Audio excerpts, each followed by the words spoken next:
Hey everyone, I'm going to show you how to delete Instagram account permanently. So to permanently delete your Instagram account, so open Instagram. Then from here, click your profile in the bottom right. Then click the three-line menu in the top right.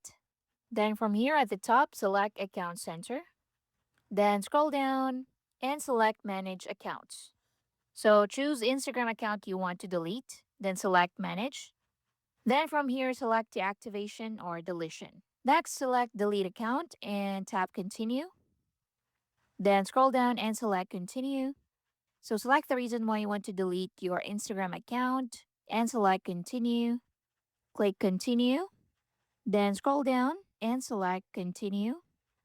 So enter your password and confirm permanent account deletion. So just click Delete Account to confirm the action. So your profile and account details will be deleted on July 15. You won't be visible on Instagram between now and then, and you can cancel the permanent deletion process at any time before the process starts through Account Center or by logging into your Instagram account. And that's basically it. That's how you can delete Instagram account permanently. Thank you for watching.